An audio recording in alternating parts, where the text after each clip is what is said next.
صلی اللہ علیہ وسلم گھاس اکھاڑ کے کھاتے.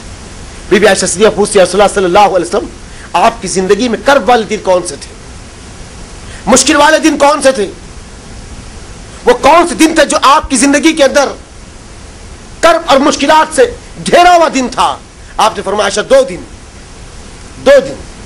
ایک طائف کی سرزمین کے دن اور دوسرا احد کی وادی کا دن. اللہ اکبر.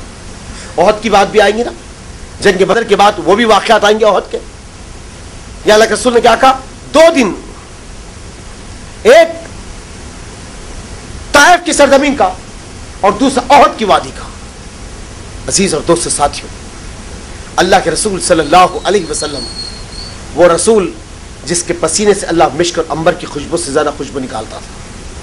ایک مرتبہ نبی کریم صلی اللہ علیہ وسلم اپنے مکان میں دوپہر میں آرام فرما رہے, تو نبی کریم صلی اللہ علیہ وسلم کی گردن پہ جب پسینہ جمع ہو جاتا تو حضرت عائشہ صدیقہ اس کو نکال کر کسی شیشی میں جمع کرتی. اللہ کے رسول جب بیدار ہو کے اٹھتے کہتے عائشہ کیا کر رہی تھی؟ فرمایا یا رسول اللہ آپ کے جسم سے پسینے کو لپٹ کر نکلا کر اس شیشی میں بند کرے ہوئے. اس سے کیا ہوتا عائشہ؟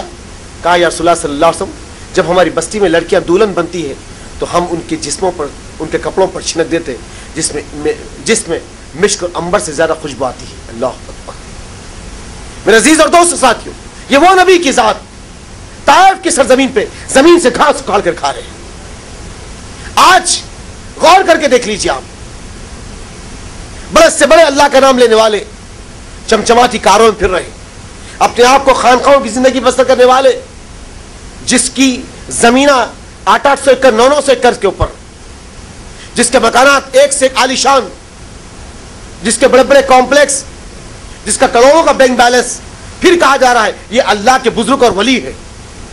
میرے دوست ساتھیوں, یہ وہ نبی کی ذات ہے جس زمین سے گھاس اکھاڑ کے کھا رہی ہے. اور امتیوں کی زندگی میں یہ دن تو کبھی نہیں ہے نا. حالات سرد ہوتے چلے گئے, سرد ہو گئے حالات, کب کبا اٹھتا جسم, رات آتی تو ہڈیوں کو جمع کر دیتی ہے. سرد و شاداب علاقہ. اللہ کے رسول صلی اللہ علیہ وسلم سکڑ جاتے, سمٹ جاتے, سکڑ جاتے اور سمٹ جاتے. یہی ماحول ہے. قریب قریب محمد صلی اللہ علیہ وسلم پھر مکانوں پہ پہنچتے, کوئی آپ کی بات کو نہیں سنتا. قریب قریب 9 دن طائف کی بستی سے نکل جاتے.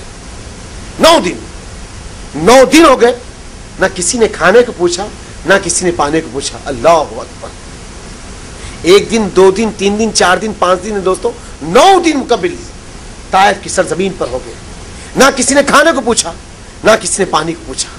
اللہ اکبر. دلوں پہ ہاتھ رکھ کے ٹھنڈے دماغ سے سوچو کیا تکلیفات کے دور تھے, ہوگی کیا مشکلات تھی ہوں گی محمد صلی اللہ علیہ وسلم. 9 دن ہو گئے, 9 دن. اگر آج بچہ ناشتہ کر کے اسکول کو نکل جاتا ہے بغیر ناشتہ کرے تو باپ جلدی جلدی گرم گرم روٹیاں بن کر اس میں سالان رکھ کر اس ٹفین کو لے کر, جبکہ اسے کہیں اور جانا ہوتا ہے کام کے لیے, لیکن اپنی اولاد کے لیے جا کر اسکول کی گیٹ کے پاس کھڑے رہ جاتا ہے. میرا بچہ بھوکا گیا تھا. میرے دوستو, اپنی اولاد کی بھوک کا احساس ہے نا, اس رسول کی بھوک کا احساس جو میرے اور آپ کے رہنما اور رہبر بن کر زمین پر بھیجے گئے تھے, جس کے دین پر میری اور آپ کی کامیابی ہے. وہ رسول کی بھوک کا کیا اندازہ ہوگا میرے دوست ساتھیوں. اور رسول کی پیاس کے بارے میں سوچو. تھوڑا سا جسم اگر گرمی سے چرملا جائے اور جسم سے پسینہ لٹ پٹ کر دے جسم کو, آدمی کسی ٹھنڈے پانی کی طرف دوڑتا ہے. اور رسول کی ذات کیا تھی جس کو 10 دن تک کوئی پانی کا خطرہ نہیں دیا. اللہ اکبر. اس کے بعد اللہ کے رسول صلی اللہ علیہ وسلم بیٹھ جاتے. اس حال اس ماحول کے اندر اللہ کے رسول صلی اللہ علیہ وسلم 10واں دن آتا, الگ صبح اللہ کے رسول صلی اللہ علیہ وسلم طائف کی سرزمین پر ہے. ایک اوباش قسم کی ٹولی جو ہر بستی میں, ہر علاقے میں, ہر جگہ پائی جاتی ہے. اوباش قسم کے لوگ, ایک اوباش قسم کی ٹولی جس کے ہاتھ میں سنکریلے ہیں, ہتھرے ہیں, کانٹیوں کے جھاڑ ہے, الٹی تلوار کی وٹے ہے, لکڑی کانٹے دار لکڑیاں ہیں, بھالوں کے الٹے مٹ ہے, بھالوں کی لکڑیاں ہیں. جس کے ہاتھ میں جو ہے وہ لے کے اپنے مکان سے نکلا. اوباش قسم کی ٹولی, چھچورے قسم کے بچے, جس کی بوچار اور گندی زبان جیسی ہر بستی میں پائے جاتے ہیں نوجوان, ہر بستی کے اندر. اور ہر بستی میں ایسے نوجوان کا ایک گروہ ہے جو بستی کے شریف لوگوں کو تنگ کرے, بستی کے دین کا کام کرنے والوں کے روڑے اٹکائے, ان کے کام کو روکنے کی کوشش کرے. کہ ہر بستی میں ایک نوجوان کی ٹولی ہے جو اوباش قسم کی شراب, جوا, زنا, سگریٹ, گٹکا ان کا وتیرہ ہے, ان کا وتیرہ ہے. اور وہ لوگ یہ سمجھتے ہیں کہ اس کام سے ہم کامیاب ہونے والے ہیں, جبکہ جہنم کی آگ ان کا انتظار کر رہی ہے. وقت ہے کہ توبہ کرے, لوٹ جائے. اللہ ابھی رحمت کے دروازے کھلے رکھا ہے. یہ نہ سمجھنا کہ موت آنے والی نہیں ہے. موت نہ انبیاؤں کو چھوڑی, نہ بادشاہوں کو چھوڑی, نہ آپ کو چھوڑے گی, نہ مجھے چھوڑے گی. کل وہ گیا, آج مجھے جانا ہے. آج میں گیا تو کل وہ جائے گا. سامان ہے 100 برس کا, پل کی خبر نہیں. کیا کہا کسی شاعر نے, کیا کہا کسی شاعر نے, سامان ہے 100 برس کا, پل کی خبر نہیں. میرے دوست ساتھیوں, ہم یہ سمجھتے کہ ہمیں موت آنے والی نہیں ہے. ہم بلڈنگوں پہ بلڈنگیں بنا لیں گے, تھپیوں پہ تھپیاں نوٹوں کی جمع کر لیں گے, اور یہ گمان میں ہے کہ موت آنے والی نہیں ہے. میرے عزیز اور دوست ساتھیوں, پچھلی قومیں اپنے ان مکانوں کو, ان محلوں کو سجاتے رہ گئی. موت کی ایک ایسی آندھی چلی, سوتی ہوئی بستیوں کو سلا کے رکھ دی. وہ حالات میرے آپ کے سامنے موجود ہیں. کھلاری اور عثمان آباد کے زلزلے سوتی ہوئی بستیوں کو ہمیشہ ہمیشہ سلا کے رکھ دی ہے. پھر ان کو جگانے والا کوئی پیدا نہیں ہوا. میرے عزیز اور دوست ساتھیوں, حالات بڑی تیزی سے کروٹ لے رہے ہیں. اسی لیے میں بار بار آپ سے کہتا ہوں, جب تک یہ سانس ہے عمل باقی رکھو دوست ساتھیوں. جیسے یہ سانس ختم ہو جائے گی, عمل نہیں, صرف حساب ہوگا, صرف حساب. اللہ کے لیے, اللہ کے لیے دوڑو اپنے اس رب کی طرف, اس خالق, اس مولا کی طرف. عبادتوں کے لیے, ریاضتوں کے لیے, ذکر کے لیے, اذکار کے لیے, نبی کی سنتوں پہ اپنے آپ کو جما دینے کے لیے. وقت بڑی تیزی سے کروٹیں لے بدل رہا ہے. اب سروے رپورٹ ہے WHO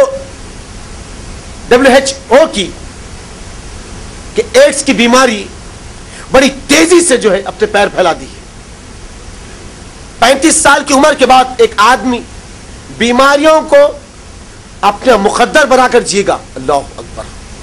اور آج انالائز ہوا ہے کہ پوری جو تپش دھوپ کی بڑھتی چلے جا رہی ہے, لو سے آدمی غش کھا کے گرتے چلا رہے, یہ سالوں سال جو ہے گرمی بڑھتی چلے جا رہی ہے. اس کا ریزن کیا ہے؟ Global warming. جو پوری قوت کے ساتھ گلوبل وارمنگ اپنے اثرات کو زمین پہ چھوڑ دی, جس سے اوزون میں شگاف پڑ گیا. زمین کا جتنا برف کا علاقہ ہے, دنیا کے ہر ملک کے اندر برف گرتی ہے, حتیٰ کہ افغانستان کے بارڈر پر بھی برف گرتی ہے.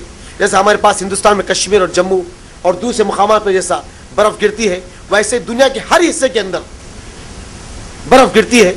وہ برف کے تودے, گلوبل وارمنگ جس کو کہا گیا ہے, اس زمین پر 3 چیزوں کا خطرہ بڑی تیزی سے منڈلا رہا ہے.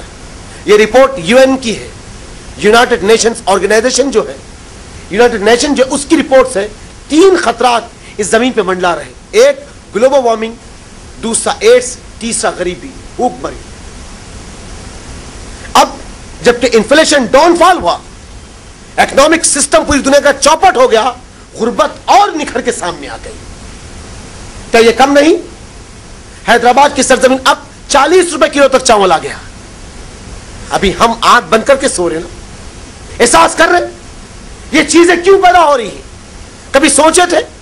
ارے ہمارے باپ اور دادا کی کبھی دور میں تنخواہ ہوا کرتی تھی 15-16 روپے, اور آج آدمی اس 15-16 روپے میں آدھا کلو چاول تک نہیں خرید سکتا. یہ حالات کیوں پیدا ہو رہے؟ وجوہات کیا ہے؟ گلوبل وارمنگ کیوں آگے بڑھ گئی؟ میرے دوست ساتھی, اوزون کو جب خطرہ لاحق ہوگا, دھوپ کی تپش بڑھتے چلے آ رہی, اور برف کے تودے جو زمین پہ گر رہے نا, وہ پگھل کے گرمی سے سمندر میں آ کے مل رہے, اور سمندر کی سطح کا پانی اٹھنا شروع ہو رہا. اب واضح کر دیا گیا ہے دنیا کے کئی ایسے آئلینڈز, کئی ایسے جزیرے بہت سے بعد 10 یا 12 سال کے اندر ڈوب جائیں گے. ڈوب جائیں گے سمندر کے اندر, پانی کے اندر غرق ہو جائیں گے. دنیا کے جو